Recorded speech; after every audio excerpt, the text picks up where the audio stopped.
Hey guys, Ponks here.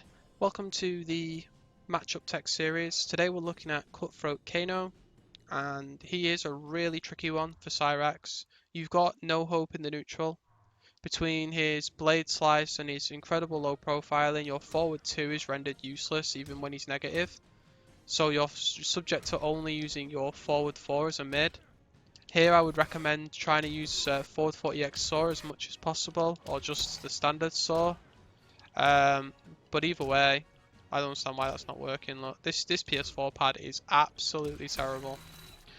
So what I wanted to show was, outside of punishing knives as best you can with this, and then trying to use the plus frames from that, or just jump-ins into 50-50s. But he's got great anti-airs as well. So I wanted to show when you finally do land the hit, which I will show you now, usually comes off of a overhead block. And we thank God Cyrax has an incredible punish for that. So from here on out, this is the situation that they're in. I don't know why it's put him on block there. So you're going to do a combo with Cyrax, and then you're going to want to tailor your combo so that you have the hit advantage. So that when he wakes up with Kano Ball, you do a full combo punish. Okay? So the other thing with this is if he does, say, tech roll Kano Ball in the same sort of idea of that, that he's... Oh, that's not going to work, I didn't jump soon enough.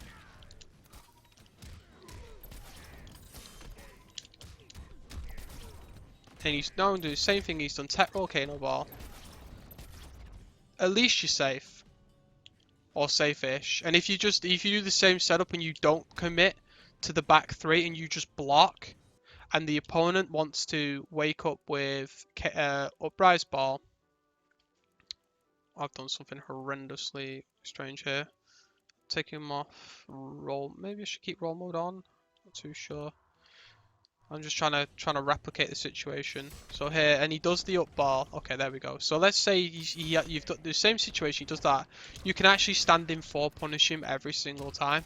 And this is just so important for this matchup. I feel like this is one of the strongest things I can show in the video. Is if he ever does anything unsafe and it whiffs like this, you definitely want to always go for the standing 4 punish. It hits them at most ranges that they're at, and you don't have to worry about the bullshit landing frames. You can still convert for full damage off that. I'll actually show you the full damage conversion now, just in case you don't know it. But this is just one combo you can do for a punish off that. Something along the lines of that. I don't want to make the video too long. So the idea there is obviously you want to make sure you're punishing him as much as you can, armor breaking him on wake up. Make sure you go into training and work out whatever bread and butter you're using, that if they wake up with Kano Ball, they're unsafe if they tech roll Kano Ball, or they're unsafe if they wake up with it. The tech roll backdash, because obviously Kano's got the same backdash, if they're going to want to do that, you want to cater your combo for that. So you want to do the forward 3 or the forward 1-3, depending on which one you use. But obviously they've got ways around that in the fact that they can just armor. So sadly I have not found anything that covers both options. It's just too fast, the uprise ball. Well, maybe I do have something that covers both options, but that's for another video. The main point is here is I also wanted to show the strength of standing 4. So let's say we put him on reversal mode now, and he's decided to do Kano Ball. Now normally in a situation, why is he not auto blocking? So normally in this situation, let's say he's just done it and you... That's weird. Auto block doesn't block that high. It must be because it's not a string. So here, instead of having to wait for the land, because this will just lose you games trying to do this punish. It will. You'll do it too soon. You'll panic, especially in a tournament. You'll do that, So every single time he does anything that's Kano Ball related, just always go for the standing 4 punish. The standing 4 can even hit him while they're on the floor after it. Same thing with the up ball as well. I believe if he's got like an up ball that isn't just go for the standing 4 every single time. It's a guaranteed punish now, and this will apply to any character that has like a weird aerial hitbox after they hit you. Standing 4 is actually a fantastic punish for most of those options. One last thing that I wanted to go over, just in the neutral, is when the opponent decides that they're going to do the sort of the shenanigans with the standing 1.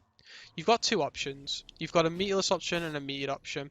So the standard 1 into the overhead looks super sick, and they can do standing 1 throw, standing 1 overhead, standing 1 grab. Okay, so what I wanted to show is the fact that you can actually just blow this up completely with a bar. So if you see any of this nonsense at all, you've got any hint of it, you can just do that. Just no shadow of a doubt. Just do that. If you're really good, you can just do standing 1.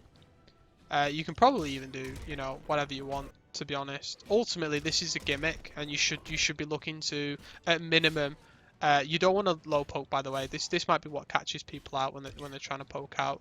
Low poking out can be dangerous because he moves his hitbox back. Maybe down 4. No. So I mean, maybe this is what throws people with him. This is why this seems like such a good setup. You need to be like very weird on your timings, but that is a gimmick, and you cannot fall for that in the neutral. So there we have it. I think I've covered a lot of his options. I, I I wanted to show the fast reset tech, and I might actually just quickly show that while you're here. So you can sort of close the video here if you want, but if somebody is interested in the fast reset and they want to know kind of what the gist is of this. So let's say I wanted to go for a quick reset here against the Kano player. Now here he's just going to wake up, okay? However, you can actually put a mind game in with the opponent with this. If you do the drop and then place the bomb, they will still get full combo punished even if you go for the back 3-2 down 4. And I think that I can't tell you how important that is. That is huge. So this means now that they once they realise and then they think to themselves, wow, I can't even armor out of this. You then have a little bit of conditioning to work with. And the trick to doing this is essentially, instead of doing it like during the gimmicked landing frames like that, you want to do it where you land, then place the close bomb. And if you do it with the right, obviously you got to practice it. You do it with the right timings, they will land on it. So I think I did that right. Yeah. You don't even need to tech roll, by the way.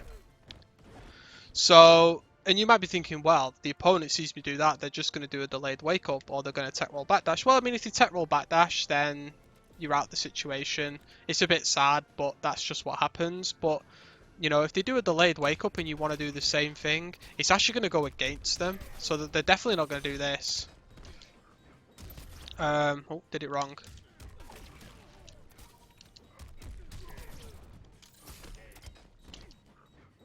There you go. So, you know, it's not just as you know, cut and dry as it's just one option. If they snuff it out, that's it. They can't really delayed wake up with it. They have to tech roll backdash out. And at the moment that they start, you know, wake up backdashing and stuff is when you've got them, to be honest. Because it's at that moment where they're conditioned for the wake up backdash that this tech really shines.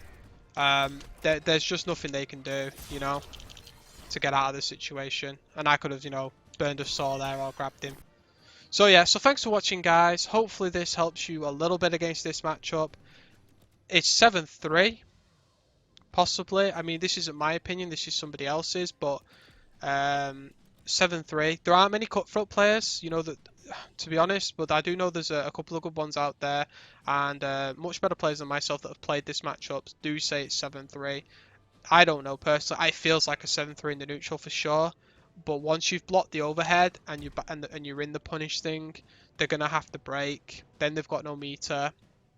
They do build it fast, but at least then, you know, at least now you can know safely that you can break their armored wake up every single time. Force them into tech roll backdash and then do the tech roll backdash punish accordingly. So, thanks for watching, guys. Hopefully this was really useful to somebody out there who's struggling with this matchup. Bye.